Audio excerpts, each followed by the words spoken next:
Tonight's presentation is titled The Bees Are Coming, and it's an evolution of the Sonex design philosophy, all talking about the new model Sonex. And our presenter is John Monnett. John is the founder and president of Sonex Aircraft. He holds a private pilot certificate with airplane land and sea and glider ratings. He has an airframe and power plant mechanic certificate. John is an aircraft designer, designed numerous aircraft over many years. He's a VW engine conversion pioneer, going back many, many years ago, converting VW auto engines for aircraft use. John is an inductee into the Homebuilders Hall of Fame here at EAA, and was awarded the Spirit of Flight Award from the Society of Experimental Test Pilots in 2013, and also the EAA Freedom of Flight Award in 2013. John is a member of the EAA. John, thank you so much for being with us tonight. I'm going to turn control of the presentation over to you. Well, Tim, I'm happy to be here again in the bowels of the EAA to talk a little bit about our airplanes and some of our philosophy about building aircraft and what we like to do for sport pilots.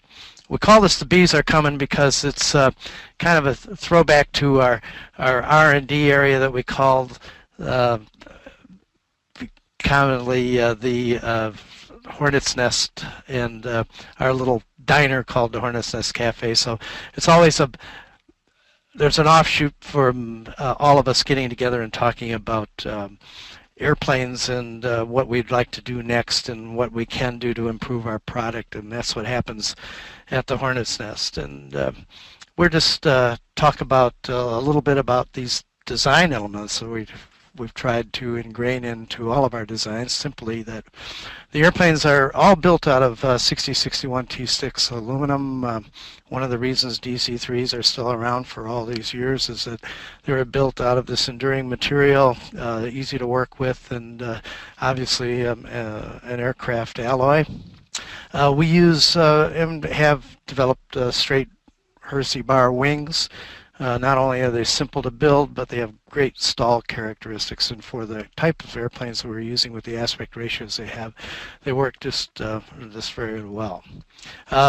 Our theory, or my theory anyway, is to build an airplane as simple as possible, a simple box that doesn't require a lot of fixturing, and by finishing it off with a round cowl and a nice sailplane type canopy, we develop airfoil fuselage, and that's kind of evident in the picture below that shows not only our Waiex, but the real granddaddy of all of these designs, called the Monnett Racer, incidentally in the museum's collection here, and still holds a world's record, set back in 1982 as the fastest ultralight airplane in 500 kilometers. So we're very proud of that, and that airplane taught us a lot about this philosophy.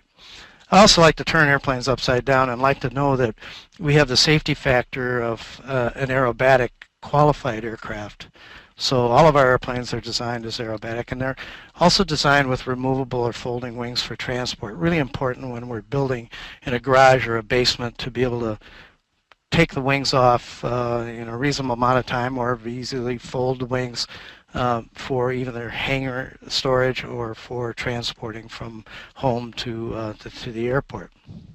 The airplanes are small airplanes. They're built and sized for the performance with smaller engines, and by that meaning engines like Tim mentioned, VW-based engines that are in the neighborhood of 80 horsepower, and because we size them to that, they work very well in what is now an LSA qualified airplane, and all of our aircraft, except our jet, of course, are LSA qualified airplanes. And the biggest thing is, over the years, developing kit airplanes that you can build and have your own airplane for the price of an average automobile. Now, back in the day, that meant built my first home-built racer back in 1970. It cost $1,200. Well, I could buy a car for $1,200, and now it's a little different, but that still is one of our objectives, to keep the price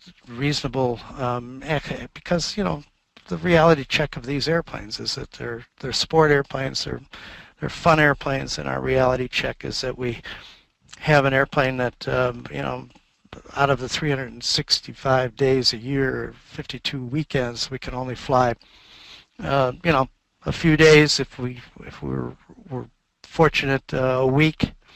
We usually take off and land at the same airport. We usually fly an airplane solo. We fly it for an hour at a time, and this is just a statistic that keeps coming up and shows that we really have a passion for these airplanes that fly for fun, and I really like to look out the window when I'm flying. So when we design some airplanes, basically we're talking about the evolution of the Sonex design. The upper left-hand corner here, you see the original Sonex prototype that was built to fulfill a contract for a light sport type of airplane for the Italian market. Now, if you had a chance to listen to my webinar about the history of the Sonex design, or if you haven't, I'd encourage you to go back and actually delve into the history of why this airplane exists. But we knew that once we built it, that it was going to be a really nice little sport airplane for the home builder market in the United States. And eventually, as Sport Pilot came along, it was qualified. Now it's again a little bit lighter airplane. We don't have the 1,350 gross, but we have an aerobatic airplane that grosses at 1,150 pounds. Still has about the same useful load as most of the LSAs, and has a lot higher top speed performance, and we're very, very proud of it. Incidentally, the picture that you see here are both airplanes are the same exact airplane. SX1 is the first prototype, and over the years it's been updated, and a few improvements here and there, and of course our famous yellow paint. It is really an airplane that has several configurations, the Sonex design, and the Waiex is one of those. Actually, this is the airplane that we really wanted to build first, because we built, as you saw with the Monnett, that we have a Y-tailed airplane, and by that I mean that it has not only the V-tail stabilizers, but it has a sub-rudder, and that really makes up for a lot of the handling characteristics that make this airplane fly exactly like a standard tailed Sonex. And like I always say, you ever see a bird with a T-tail? So this is the appropriate tail for the airplane, but we knew that market inertia at the time was such that people wanted straight tails, and would finally realize that this is a really cool airplane and a cool configuration, and it has a lot of ramp appeal. One of the outgrowths of this and our earlier designs, like the Monnett, is Pete Buck, my design partner, and I decided to go forward with a motor glider, which is a nice high-performance airplane. It has a 26:1 glide ratio. Is an airplane that is probably the easiest of all of our fleet to fly, and of most airplanes to fly. It loves to fly by itself, and of course it's a motor glider, so it has a little tiny propeller on it. It'll outclimb any airplane in our fleet with that, but when the prop is shut down, of course the airplane has tremendous amount of capability in the soaring aspects. Jeremy, my son's design, was a development of the Sonex. This is actually a little smaller basic Sonex configuration, the 1X, and the neat thing about this thing is it has instantly folding wings. It can be stored in a trailer very easily. One bolt and the wing panels come off, as you can trailer at long distances, and it has a lot of versatility. This is a little sports car of the air. As a single place airplane, it really performs. And of course my favorite, and as I always kid around, it took me 69 years to be a jet pilot, and with the help of a lot of people, including Bob Carlton, that did a lot of the test flying and still does, on this airplane, it's enjoyed a really interesting debut. We've been featuring it on the airshow circuit, and it's got a tremendous amount of performance. I just had to put this slide in. This is the night air show at Sun and Fun this year, time-lapsed with Bob's flight, which carried 35 pounds of pyro. And it's just a spectacular photo, I believe, and really shows the capability of the airplane. Then we have another little branch of offshoot of what we're doing at Sonex, and this is actually a UAV. It's based on the Xenos design. It's a 44-foot wingspan autonomous airplane, and that's under development right now. It was delivered earlier this year, and we think that it's going to have an interesting future. But we're here to talk about what is the next step, and this is what we call the B model. This is like this year's new Corvette or whatever, based on the same solid airframe that Sonex is developed, and we introduced it here. It's a picture of our booth down at Sun and Fun. A lot of you people have been by, and it was really nice to see the reception to the airplane. A lot of people in and out of it to see the added room and just the all-over refined design of the airplane. And it's, it's still a classic. This is the Waiex version, and we have both the Waiex and the Sonex version of this aircraft. You might notice some interesting little things. We've got side vents on the cowling. The bottom of the airplane is extremely clean. And I'll talk about that as we go along. We were wondering why we wanted to paint this airplane red. We've been known for yellow for so long, and there's only 2 airplanes that I can think of in aviation that are branded with color. One is the Piper Cub. Everybody knows a J3 Cub. Well, I just happened to build a lot of Cubs, so I retained that yellow color because Sonex is kind of like a high-speed Cub to me. It's a very simple airplane. You can fly it with simple instruments and a lot of fun. And we stuck the yellow color on it, and everybody knows it's either a Cub or it's a Sonex, and we don't change that. But we wanted people to recognize that this airplane represents a different step, a new dimension in where we're going with this particular design. And I always think back about our roots and how we got here and how we have the privilege of building airplanes. And this is our little tribute to, of course, Paul Poversny, which brings some emotion to my mind, and it's really nice that we have that spirit going on, and we hope to continue it in the best possible way. The airplane's a little wider. I'll talk about that a little bit, but the cowl can accommodate many different engines, a little different change in our philosophy, but yet the profile remains the same as the original Sonex, and you can see from this photo that the fuselage is basically airfoil shaped, and that gives us a lot of advantages with a small aircraft. When we're landing in what we want for stall speeds, that fuselage is giving us a tremendous amount of lift compared to the wing area of the airplane.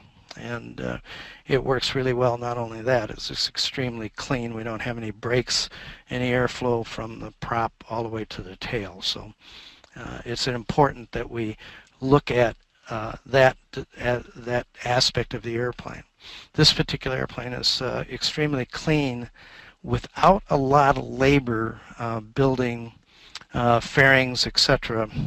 People ask us, well, why don't you have wing fairings? Well, because the fuselage is straight, as perpendicular to the wing, and anybody that knows anything about aerodynamics is that's just like having a fence on the end of the wing. It's very, very clean, keeps the turbulence off of the root of the wing, and it works really well. So I'm just going to show a couple of shots of this, and we'll start talking about the Sonex version of the airplane. And this is the only difference between these two basic airplanes is the Y-tail, which I prefer, or a straight tail like a normal Sonex. So This is a composite of what this airplane looks like in the Sonex version. How's it constructed? It's all, as I said, all aluminum airplane, basic simple structure. You can see from the tail where the bulkheads are square. The bottom is flat, so it's very easy to fixture this airplane using just a couple of T-squares and carpenter squares, that is, and Cleco together, and they act as a jig for the fuselage. The wings, very straightforward, uses our famous Unispar design. There's a very efficient design of the extrusion. It's a custom and patented design for that. And what we've done is now in this section of the fuselage, we've made it wider and a little more comfortable for individuals that are a little bigger. We always keep in mind that the vast majority of time, I don't care what kind of airplane it is, you know deep down in your heart that you fly this airplane mostly solo. So we want as much performance as we can get out of an airplane in the solo configuration to have a utility two-place airplane. And of course, the capability to go cross-country is always there. So this is the top view. It's basically showing you that what we've done is normally the Sonex tapered to the width of a Jabiru engine. We made different cowlings that give the fuselage a little funky shape. But now we've straightened those longerons out. This has made a tremendous amount of room in the cockpit. We've moved the seat back and so that we can be more reclined for larger pilots. And that, in effect, gave us also the ability to put bigger instrument panels in. Because everybody's going crazy. Everybody wants to fly a video game, and they want to have all these screens. I don't understand it, but that's how it is. And you know, we're providing you the opportunity to do that. If you want to stare at a screen instead of looking out the window, that's up to you, and I'll be happy to provide it to you. Here's a just in our shop with a Sonex tri-gear going together, and you can see the rectangular view of the fuselage, but with the use of a cowling and canopy, that goes away, the big box, as it were. A lot of guys now, when we introduced it, a lot of guys, gals, people have requested, you know, what do I do? I just bought a tail kit for my Sonex, or I have a wing kit, whatever. Can I convert to a B model? The answer is absolutely yes, depending on where you are in a stage of construction. We have retained the spars are exactly the same. We have a change in the root rib. This rib is straight instead of being on an angle to fit the tapered fuselage of a standard Sonex. So basically, from the front end, this front end is different. The seat back bulkhead, the seat back former is angled back so that we have more seating room. But these are the basic modifications. Is the forward fuselage from the turtle deck forward and the root of the wing, and that's about it. So here's a view of the seat configuration. We've built the seat in, and this does a lot of things. In the tri-gear, it takes the seat takes some of the loads of the tri-gear that normally we would have a tubular structure in there. That's much simplified. You notice that this control system is all billeted, and that's the biggest thing, the biggest advance that we've made in these airplanes over the years. So when they first started out, their first Sonex was built to be scratch built by people that didn't have a lot of skills, and it was cut out of flat sheet and a lot of cutting of angles and everything. Over the years, of course, we developed laser cutting, CNC machining, that all make parts a lot easier to put together. And today, the way the market has gone, people want as much constructed as possible. So we're happy to provide that in our kits. Here you can see the single stick configuration. People were some people like to have a dual stick. This makes the seating a lot more comfortable. All of our airplanes that have had size 6, including the Monnett that we saw early in in the pictures, and all of our gliders and racers in the past that have had side sticks. This center stick is really optimum to me. And what's really cool about it is that, if you're a big guy, you can sit in the middle of the airplane and fly it with the outside rudder pedals, and the seat belts are configured so you can easily change them. You'll notice that the cockpit has 2 throttles. This is so we can do training. One of the, well, I guess you could call it an improvement. One of the things that builders have wanted over the years is to have electric flaps, and we do have that now. That's simplified not only the flap mechanism, but the ease of taking the wings on and off of the fuselage, so for storage, etc. You see the panel is quite wide. This is a dual MGL system. We'll talk about that a little bit. Creature comforts. It's really nice. We put, instead of cabin heating, we found in a jet that it's not real practical, but we use heated seats. And they don't draw a lot of amperage, and they really do a nice job of keeping you very comfortable in these cold winters like we have here in Oshkosh. Here you can see the modification. Normally this turtle deck comes straight forward down. This allows us to move the seat back the way it's configured. It's sort of kind of a clever little deal. It's just like reclining your seats in or moving your seats back in a car. We still have a 40-pound baggage capacity in the compartment here, and it just again makes the system easier. Now, if you have different sized people, what we have is normally a fixed seating, but we use bolster cushions behind each seat so that we can stagger seating, and that makes a big difference when you have a narrow cockpit. To just have one shoulder ahead of the other, and it makes it really, really nice to fly in. With this new airplane, we've changed the way our motor mounts, and some of you guys that have built Sonexes know how the motor mount goes on. It fits a little differently. This is more conventional. This fitting that goes back into the fuselage and ties the whole front end together is all billeted. That means machined out of a solid block of aluminum and very accurate. So all of those things are more like Legos construction than anything else. That modularize the construction and make it a lot simpler. We've done a little different deal with our fuel filler. This is so we don't have any penetration beyond the firewall for a tunnel. Fills up. Some people say, well, what happens if you spill gas? Well, I don't know if you've been around a Piper Cub ever, but it's the same deal. It has the fuel filler from the tank up through the cowl. So this is very, very similar to this. It makes a clean, easy installation for the tank.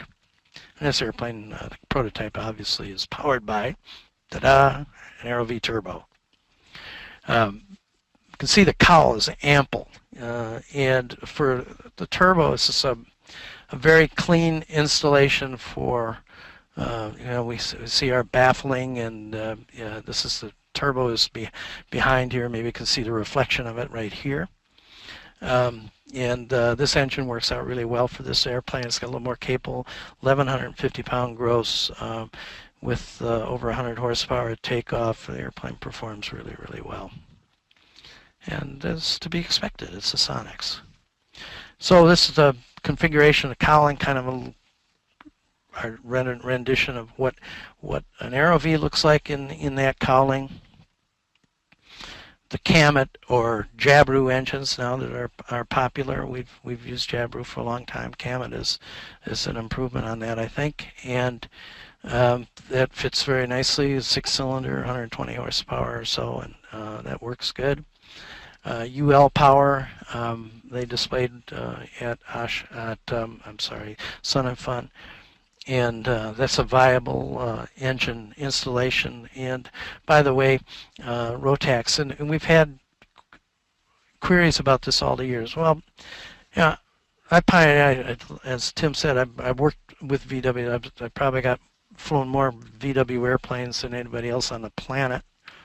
I believe in that conversion because it is so aircraft-like, and with all the improvements we made in over the years, that's what we have our experiences. We have pretty good experience with the Jabiru engines. These engines that we're providing this variety of motor mounts so that we can help guys get their favorite engine into the airframe. And I will say that we can't help you very much from the technical standpoint of running these engines, but that's what the manufacturer's job. And one of the things that's really cool is it made my life a whole bunch easier. Every cowling, every fiberglass part on the Sonex designs forever, all the cowl plugs and everything I made by hand. And the new process now is this CNC machining developed right from our SolidWorks, the cowling plugs. This is it in the stage of being produced. It is absolutely accurate. And what really makes it nice is that once this plug was done, our molds are made from it, and the fitting of a cowl, instead of taking days, it takes a matter of a couple hours. It just fits very, very well, like putting a hood on a Mustang or a car. It's really a big improvement. Over the years, of course, all of our builders have asked us for more fuel capacity. It's always, I want to go for 800 miles or something. But anyway, so we normally fueled our airplanes with about 16 gallons. This is a 20-gallon tank now because of the wider fuselage. We're able to accommodate that, and it works out really well, really well. This is a cross-link polyethylene tank. It's seamless. We're famous for this, I think, type of fuel cell. It's the safest in the industry, and it works really well. It's easy to install, and gives us an added range. I still don't think you're going to put your golf clubs in and fly from Oshkosh to Florida for an afternoon, but it certainly gives you a lot more capability for those people that are used to flying cross country. And I want to sell the Sonex short as being a cross country airplane, because we have guys that have flown them to all 48 states and continue to take them on adventures all around, and it really makes it worthwhile. I've pointed this slide because this airplane is equipped with an EarthX battery and MGL electronics. They've all been very helpful in developing us and our designs and helping us put things together. It's a typical two-screen MGL again. One can be set up, again, for navigation and for all our engine instruments and whatever, custom screens, etc. You don't need anywhere near this to fly the airplane. In fact, MGL makes a really nice, what's called a light version, one single screen that does everything I'd like to do, and all the information I need for the airplane, including autopilot if you wanted to do it. But again, we equip the airplane with dual throttles in the center stick because it works really well for training, and we use these airplanes in our flight school for our transition training. Just another quick view of it, point out the little stick cover. Dynon has been very cooperative with us and provided equipment, and some of our airplanes you'll see are equipped with Dynon, and I think it's just great that we have all this capability with the airplanes, and we'll be demonstrating a lot of that when you come to Oshkosh. You'll see the capability of all this engine instruments and navigation aids, etc. So really kind of neat stuff if you're really cross country. This is a good setup to have. We've developed a whole bunch of stuff we have with aero conversions, and that's what I was talking about. AeroV. AeroV is an aero conversions engines, kind of a separate entity from Sonex, but we develop all of these kind of neat little things, and we always wanted to have a nice looking control stick for the jet, and that's been incorporated into the Sonexes, and this is kind of a universal control stick and can be used in a lot of different airplanes. So if you're interested, give us a call. This is a control stick in the jet, which is a side stick, and really a neat feel when you're flying this airplane. It's like an F-16.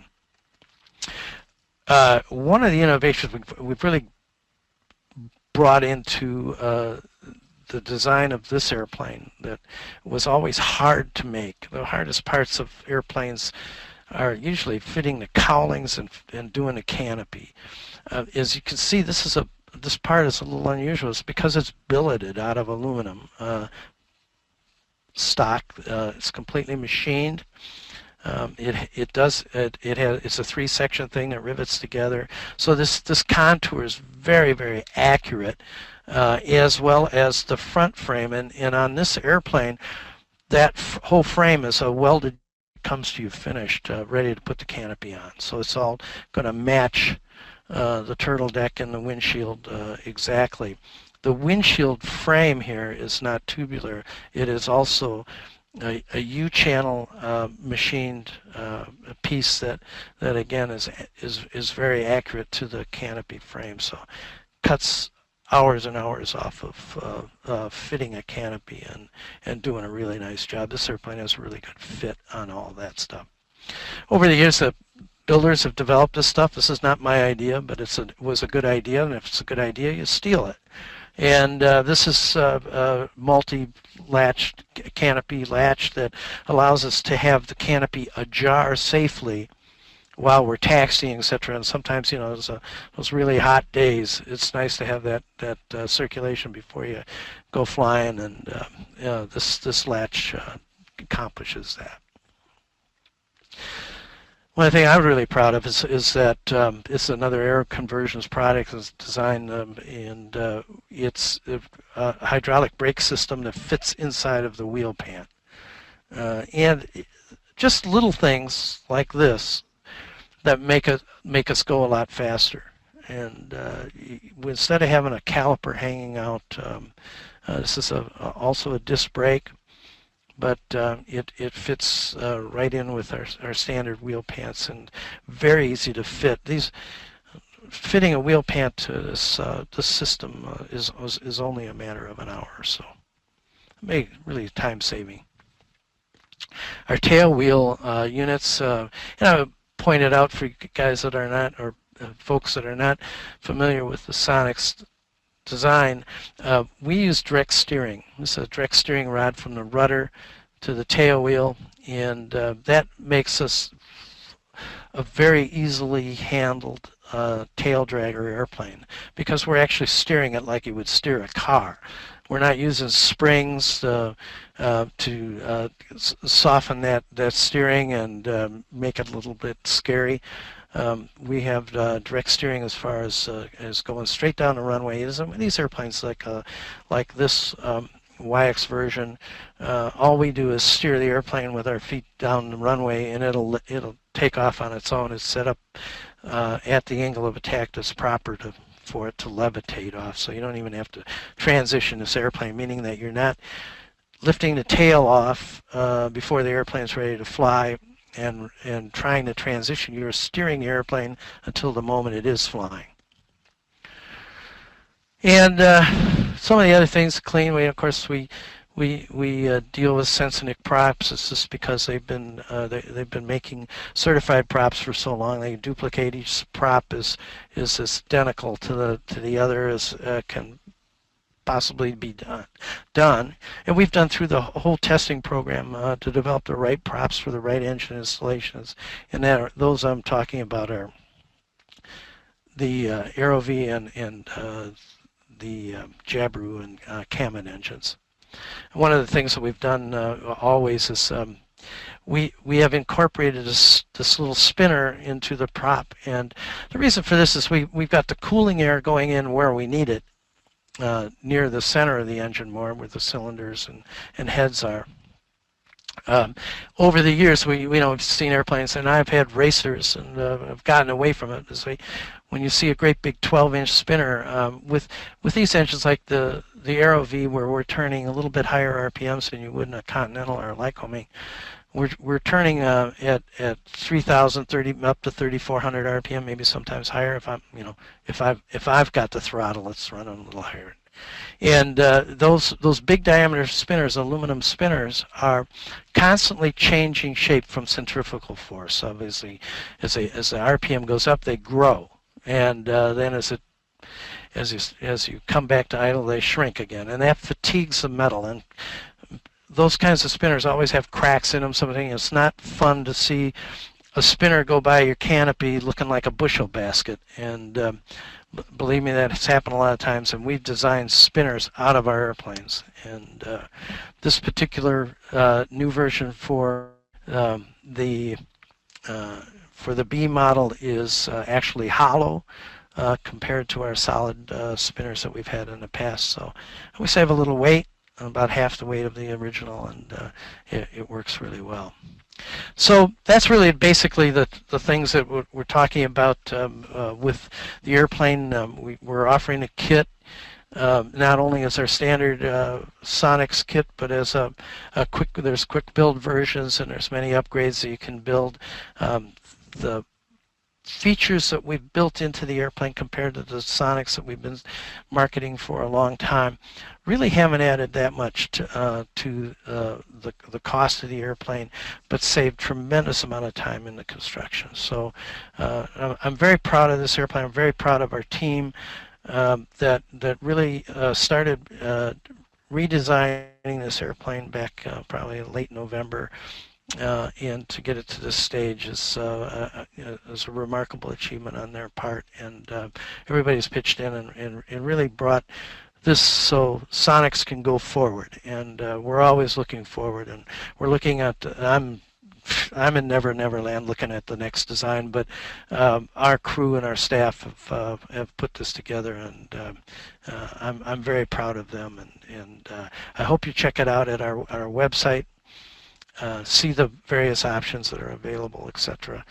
And also check in with the SonexBuilders.net. But they've done a tremendous job as an independent group of being able to have a forum for Sonex and related topics. And if you really want the straight scoop about what people think of this type of airplane and how they react to it, that's the place to go. So, Tim, that's it, and I'm ready for questions. Okay, John, fantastic. Excellent job on that presentation. We do have some questions that have come in here, so let's jump right into them. Glenn is wondering, will the original Sonex and Waiex kits still be available, or are the Bs replacing them?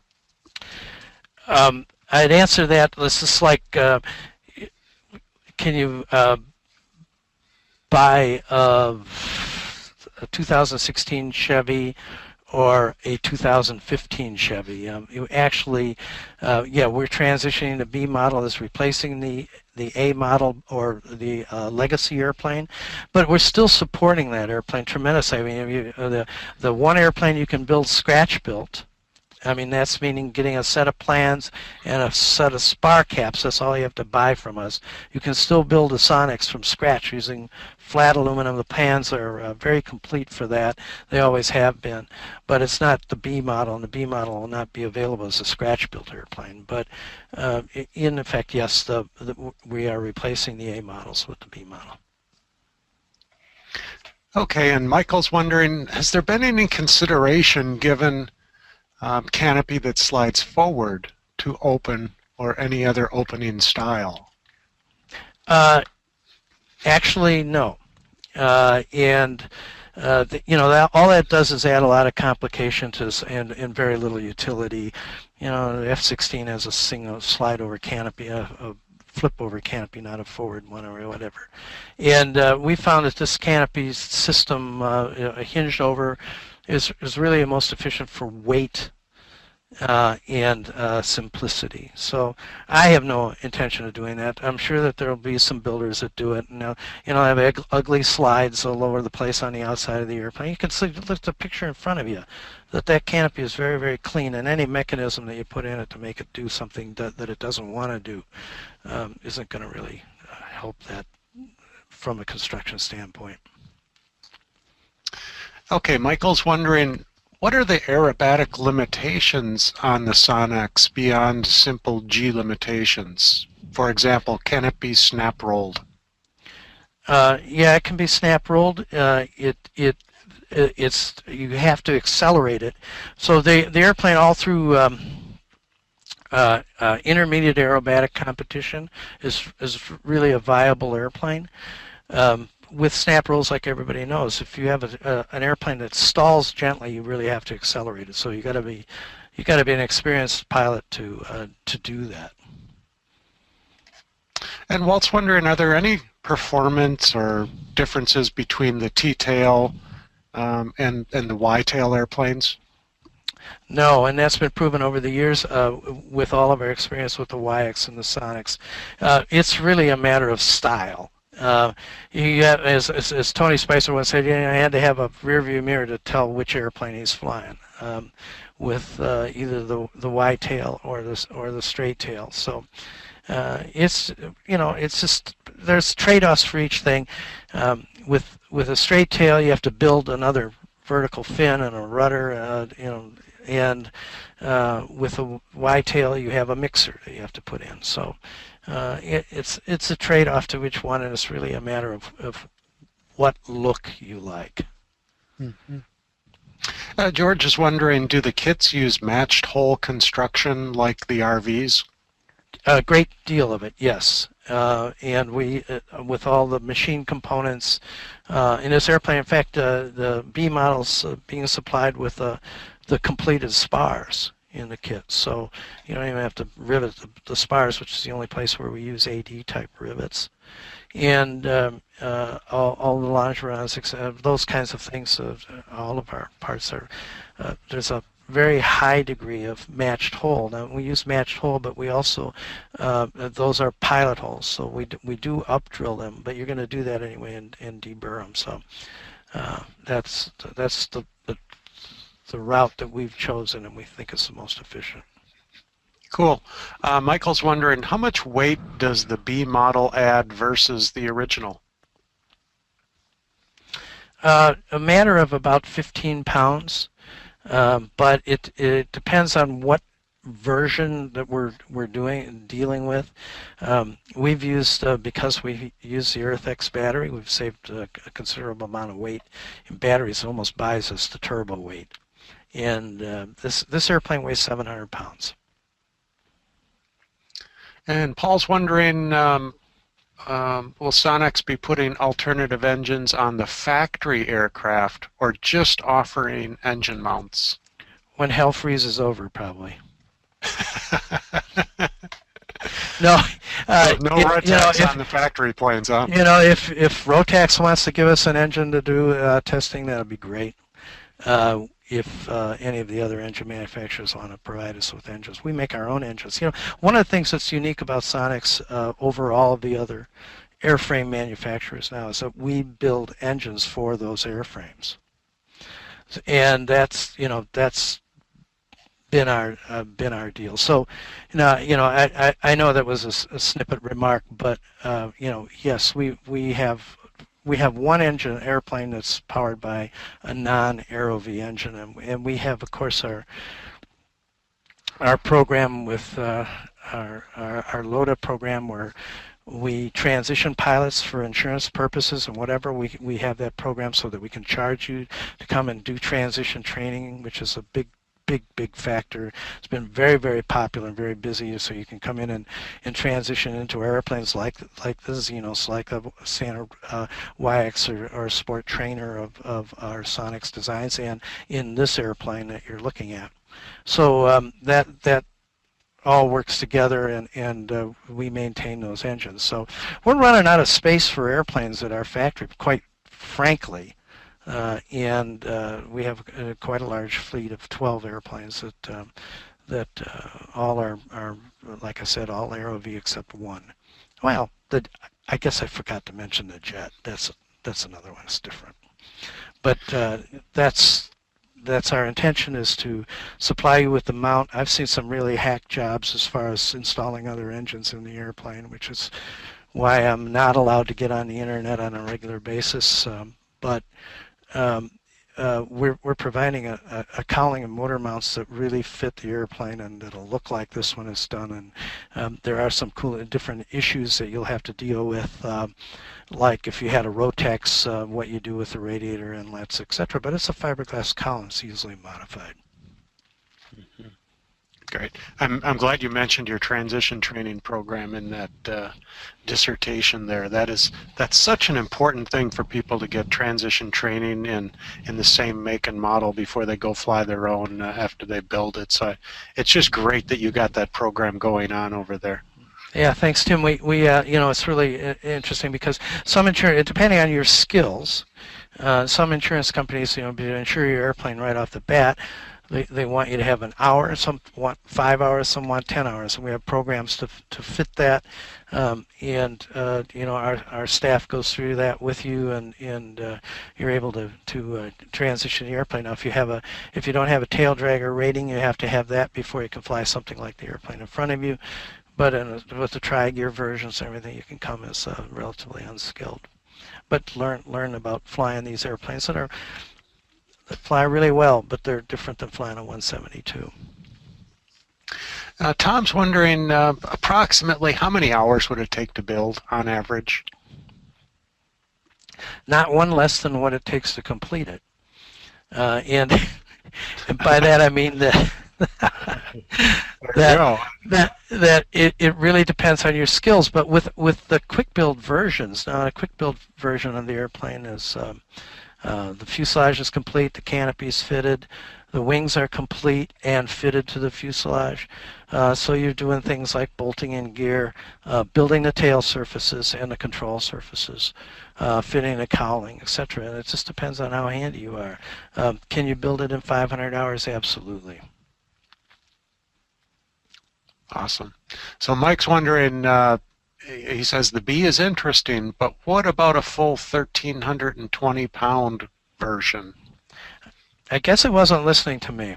The 1,350 pounds doesn't buy you anything more, any more useful load. We want our airplanes to be one aerobatic. Most of the LSAs out there are 4G airplanes, not 6G airplanes, and that makes a big difference to me from a safety standpoint.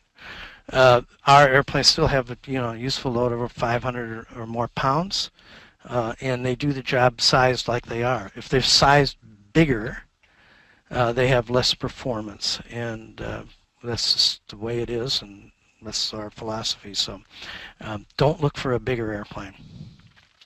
Got it.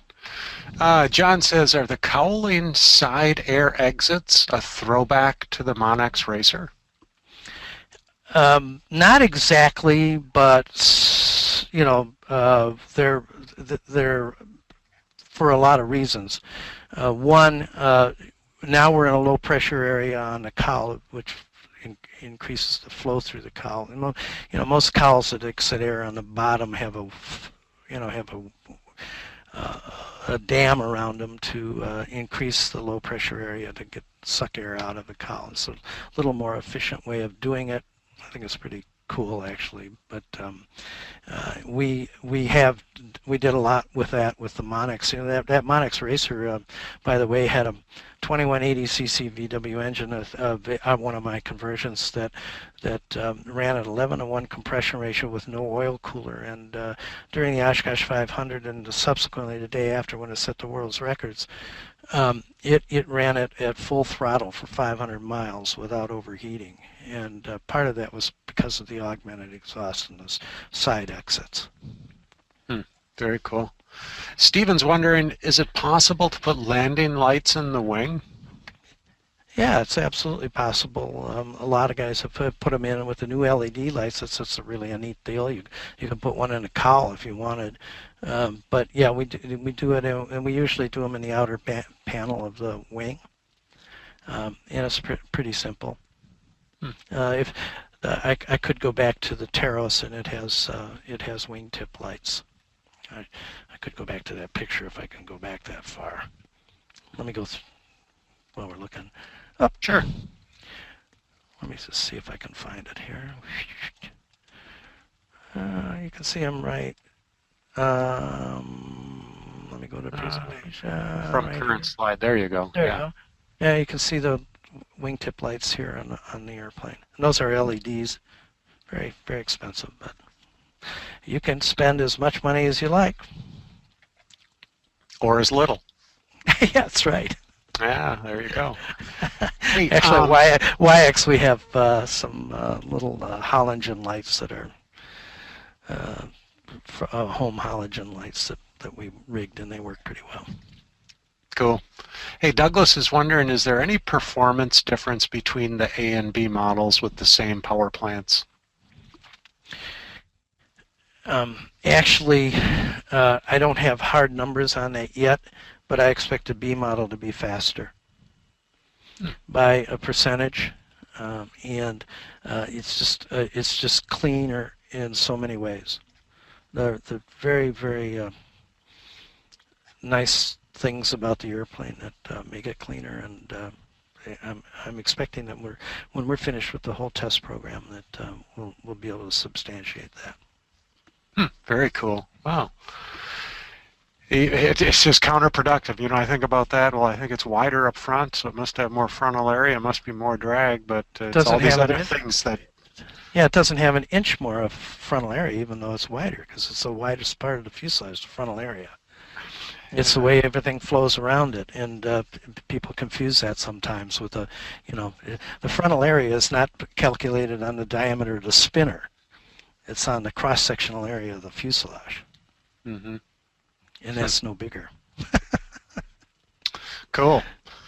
Okay, so Joseph is wondering, can electric flaps be used on the original Sonex model? Electric flaps could be used, yeah. There's some builders on the builders list you can get on, and they've made some modifications, so some guys have rigged them. The flap drive system is different in the B model than in the A model. The way the flaps hook up, etc., is different, so it's not an interchangeable part. Okay, so the electric option for the B model won't directly work for the original model. Exactly. Yeah. Gotcha. So that's home builders that can engineer things. All right, so Yasho just says, John, thanks so much for the great presentation overview, and could you please talk about the effort needed to convert completed wings to fit the B model fuselage? So I assume he's already built wings off the original, but he's thinking, you know, I haven't done my fuselage yet, so I got to do that. Yeah, if the wings are all riveted, there's a certain point where you have to fit the wings to the fuselage, and this is I'm talking about A models, fit the wings to the fuselage to be able to do what we call the wrap at the root of the wing. If you haven't riveted and installed that yet, then that's a pretty easy project. Otherwise, it's drilling out some. It'll take a little more time. But you know, it can be done, yes. Because actually, what we're doing is the root rib is not angled forward to match the tapering fuselage. It's straight, and the wing skins get trimmed off, and then a different root wrap is put on. So there are a couple little holes that might be to some guys that are just crazy about stuff might be concerned about it, but there's a couple of holes that would not be filled with rivets, but they're covered by the root wrap, and that's exactly what our prototypes are. Okay. So it can be done, yes.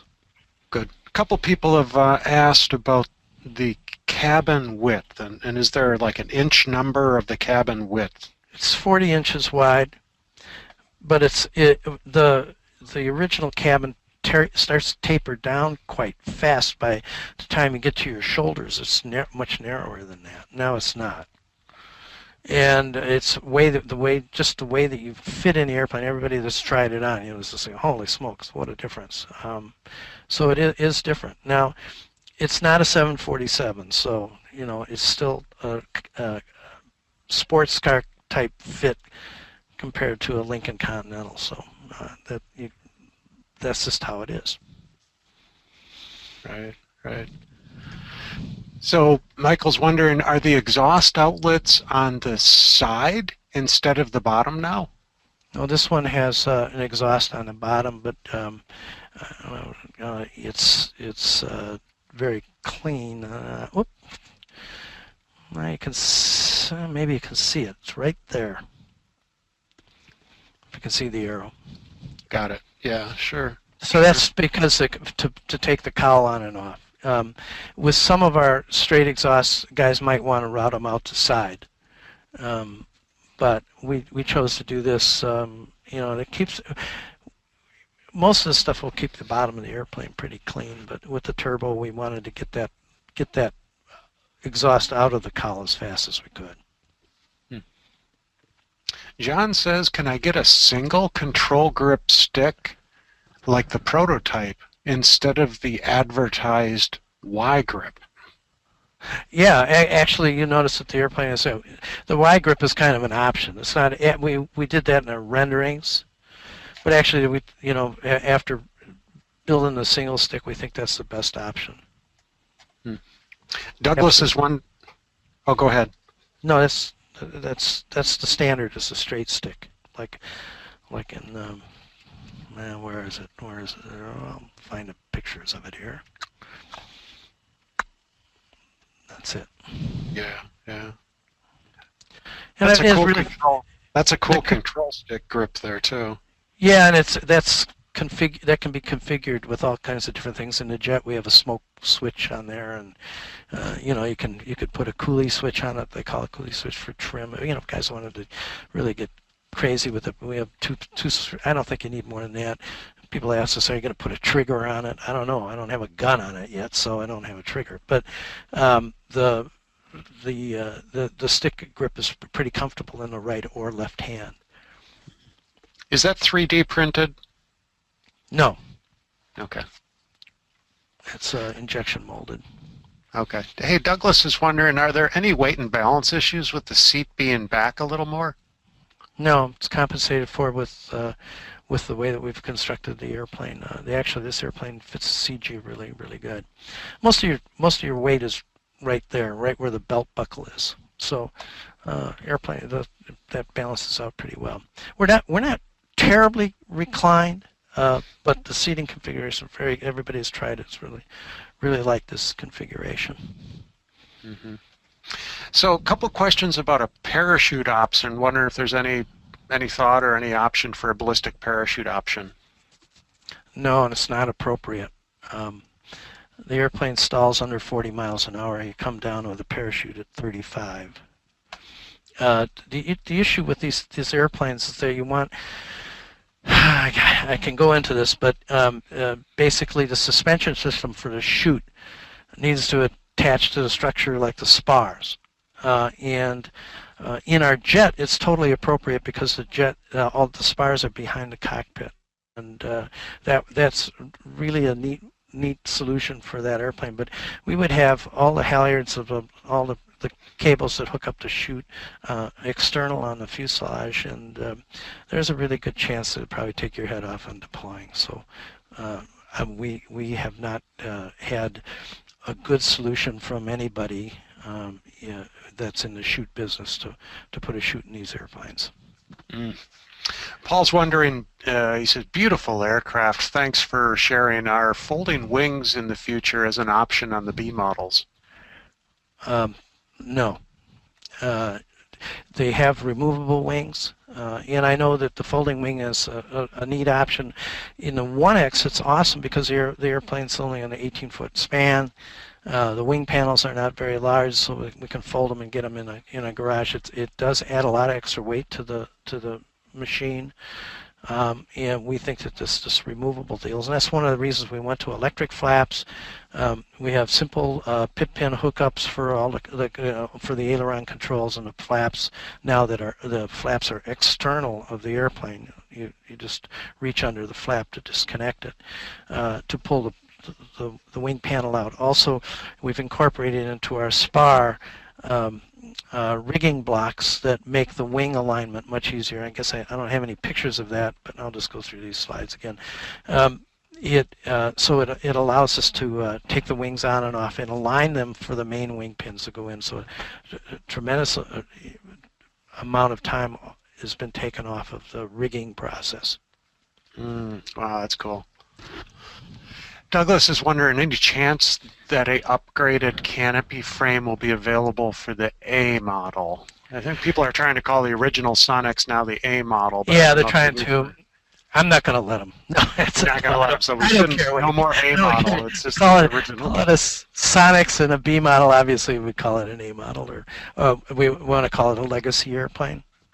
We do the machine canopy bow. The back canopy bow is the same as an A model or a legacy airplane, and those will be available. As a completed frame, we just haven't had time yet to do that, and we're concentrating on getting all of the B model stuff out in production so that we can satisfy the demand for that. Okay. Tad's wondering what, if any, are the aerodynamic differences between countersunk and domed rivets? Well, it's on low performance airplanes, and I mean airplanes. Even on our jet, we use those protruding head rivets. Keep in mind that on the Sonex we use flush rivet, even though they're pop rivet type rivets, blind rivets, on the leading edges of them. We always have on all of our racers and everything else, and that's a very important part of the airfoil. The rest of the thing is a matter of cosmetics. You could flush rivet the whole airplane and spend a lot of time doing that, and it would be very hard to measure the difference in performance. Greg's wondering, he says, I'm 5'7" tall, and since the seat has been moved back further, would I have a problem reaching the rudder pedals even with a large cushion behind, or would I actually have to sit on the forward edge of the seat pan? Can the pedal position or seat pan be modified at all? Greg, I'm 5'5", and Joe, our lead flight instructor, is Joe Norris, is about my height, and he doesn't use any cushions at all. And the rudder pedals, of course, are adjustable, but the really neat thing is just that those bolster cushions behind. We have these little 2-inch cushions that are really cool. That go right behind the normal upholstery, so you can adjust the seat really well. So no, you won't have any problem. And Victor's just wondering, how hard to take off wings now? I was trying to explain that earlier, that the wings are really easy. We use larger diameter pins because of the wing rig blocks that are on the spar that keep the spars in alignment. All those pins are automatically in alignment. Before, we never had it. There was a little bit of float in the way we had to wiggle the wings in and get the holes to line up. That's all automatic now. So you have 2 pip pins to pull for the aileron control, 2 pip pins for the flap, and 2 rear spar pins and 2 main spar pins, and that's it. We don't need any tools. Gotcha. And Norman's wondering, will there be a B model Xenos? And we've had that request. It's too early in the game to say that. The Xenos has really come into its own. It's an airplane that we built a while back to satisfy our desires, like all of our airplanes. They're built for selfish reasons. It's because they're the airplanes we want to have, and if people like them, that's great. But they fit our philosophy, and the Xenos has really come into its own as far people have finally gotten this airplane that it is a very versatile aircraft, etc. But we don't know. I'm going to have to go back here, but I'm not ruling that out. But is it going to happen soon? No. So we'll get back to the Xenos. Oh, there it is. It's still, there's still a lot of utility in the airplanes. This is not the B model really hasn't made the legacy airplanes obsolete. But the neat thing about the Xenos is the way it is configured, and as a glider, it works really well. And Walt's wondering, is the fuel cell located in the fuselage, or does it fit into the wing? No, it's in the fuselage where it should be. It's under the glare shield in the forward section of the fuselage. I don't like wing tanks, especially in forced landings, etc., like that, because they can rupture. The tank is a fuel cell, and that's really important to understand. That this is a monolithic, rotationally molded fuel cell, like they use in Indy cars and NASCAR, etc., that can take impact without exploding or rupturing, and that's a tremendous amount of safety. Very cool. Paul's wondering, have you ever tried a longer propeller? As my aircraft has 27-foot wingspan and a Jabiru 3300 engine spinning a Sensenich 64-inch, and still achieves 150 mile an hour wide open throttle at 2,000 foot density altitude. I don't know what kind of plane he has, but maybe it's a Sonex. Most people don't understand prop design, and that's a deal that we have. There's airplanes that do 400 miles an hour that have 12-foot diameter props, but the prop is sized for the RPM and the comfort range of the engine as well as the airframe. So. We always have turned, especially with something like AeroV or Jabiru, we run the RPM up a little more than your conventional, say, Continental or Lycoming is turning at 2,400 RPM or something, and we're running at 3,200 RPM as a cruise RPM. So. It's horses for courses. Props have to be designed around the airframe, and that's why we've done a tremendous amount of testing. Anybody that visits at our facility or known us over the years knows how many different propellers. My Sonneray 1 Racer had 100 different propellers on it, literally. Jeff is wondering, if I get the quick-built kit, can Waiex or Aircraft Spruce modify the hardware package to include only what is needed? There's a very specific hardware list for the new airplane, and for those that want to just get what's needed for that, whether it's the fuselage or the wing. Yes, those kits are available both through Aircraft Spruce and Waiex and other suppliers, and we're introducing a new approach to that with the B model, and you'll hear about that very soon. Okay, and Victor's wondering, what new pieces does one need to change a legacy into a B? Let me go forward here. Whoop. All the new pieces are from the turtle deck this forward, and there's a few parts in the wing skins themselves and wing ribs, I should say, the root rib. So it's what you're looking at on the front of the fuselage is what you need to change it. Will there be a kit available that someone can purchase? Yes. And again, I encourage you to look at our website and stay tuned, as all that pricing is coming out in the next few weeks, and all that information will be available. Cool. Yeah, we really are on the ground floor with this. It really is just a new aircraft that's still coming together for you, coming to market, isn't it? Yeah, right. And actually, the first airplanes will be, the first kits and everything will be delivered probably in June.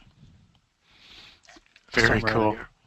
Yeah, yeah. We already have a number of orders for the quick build versions, and that's something that's in our production facility that we're ramping up for, as well as doing quick build jets and that kind of thing. So yeah, we're ramping up, and we're ramping up as rapidly as is practical to deliver this airplane. Very cool. Well, we still got some more questions here, so let's keep driving away as long as your voice is holding up there, okay? I'm doing fine. Good. Thanks, everybody, for the great questions. Chris is wondering, any plans for a tandem aircraft in the future? I don't know. Who's planning that? To be quite frank, I wouldn't tell you if it was in our plan. Okay. It just doesn't make sense. So we waste a lot of air answering questions about what is in the future is with Sonex, and right now this is the future. Paul's wondering, are there toe brakes on the B model? No, we haven't had toe brakes, and I haven't had toe brakes on any of my airplanes since 1970. And I use a single brake lever, master cylinder with hydraulic brakes because we have direct steering.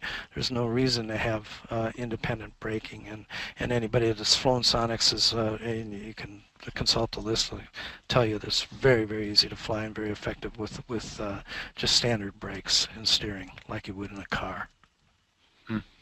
Greg's wondering, can dual control sticks be available in the B model? No.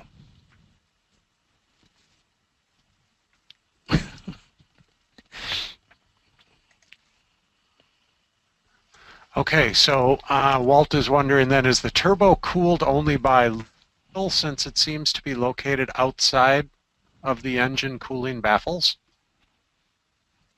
Well, the turbo is blanketed. There is air circulating around it. It's not cooled. No, it's not directly cooled by airflow, which it doesn't need to be. Most turbo aircraft engines, any installation like that, never has ram air on the turbo itself. Okay, and John's wondering. Let's see, did he see on the pics rubber seals where the canopy frame meets the fuselage? Yeah. I don't know if I can get to that canopy frame. Let's see here. There isn't on the front canopy, but on the back, yes, right here. It's a simple urethane rubber seal, and it works really well. And Michael's wondering, are there inverted fuel and oil systems available for the Sonex family of aircraft? We make we make, and these airplanes mostly have an oil separator, which allows you to fly inverted without driving the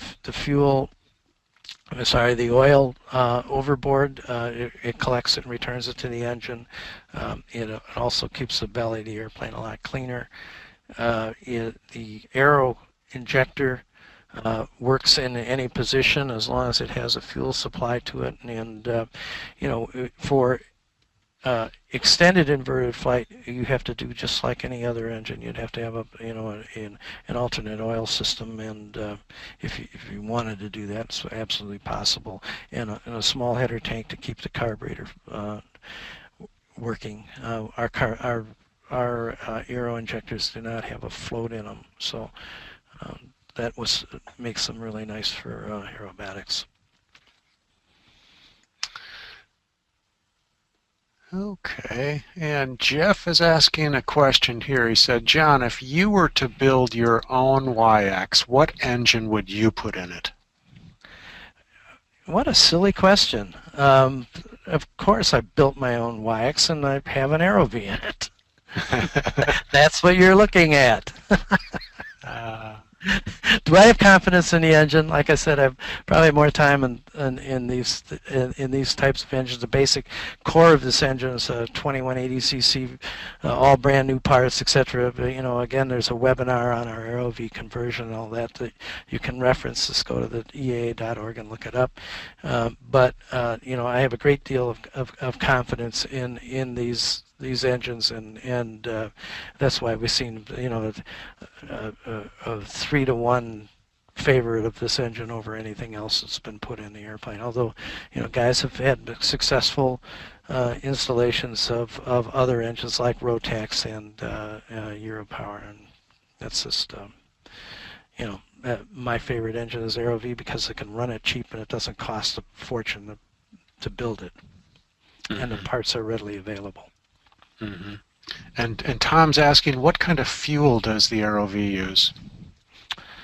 I use the only fuel that I think is reasonable to use, and that's 100 low lead. You can run them.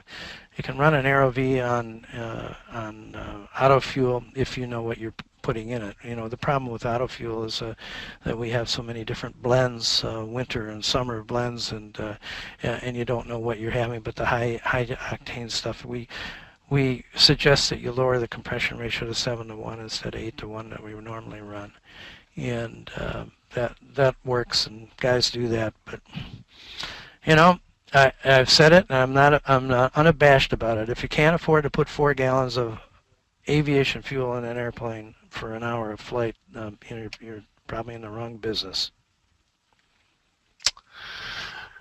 All right, John. Well, I think we've reached about the end of the questions here. We have other questions, but a lot of them are kind of the same questions that we've already asked and gone over. So please just take a moment and share any closing thoughts you'd like to with everybody tuned in. Looks like we had probably about 275 people tune in tonight. Oh, that's pretty good. And thank you all for attending and finding out about our passion at Sonex Aircraft. You know, we're still we're in business because we have the interest in providing high performance airplanes at a minimum cost, and have a lot of utility and just a lot of fun. And the community that builds these airplanes are really together, like the Sonex builders groups, and you know, I encourage everybody to look at our website again and to also visit that builders website. Awesome. Thank you all again. Hey, John. Hey, John, thank you so much. I mean, it's so neat. It's such a privilege to be able to work with people like you, and the passion that you have for what you're doing is what I think makes experimental aviation so cool. I mean, the emotion and the passion and the smarts that you bring into what you're doing with your Sonex line of aircraft in your company is just so cool. And I just want to thank you for what you're doing. Thank your team for what they're doing over there, because you're enriching experimental aviation. Well, thank you again, Tim, and again, it's thanks to the EAA and you know, our founder and our present staff, and Jack Pelton's doing a great job in bringing that to light, and all you guys. I know how hard the EAA staff works at of making us free to be able to pursue our passions. So thank Awesome. you. Hey, thank you. And to all the attendees who tuned in tonight, thank you so much for tuning in and learning more about the Sonex aircraft, their new B model. And thank you all for what you're doing out there, out in the field, and building aircraft and flying aircraft. And I hope you're all having fun, and if you're flying safely. Thank you all so much for tuning in. Hope you can tune in next week. Have a great night, everybody.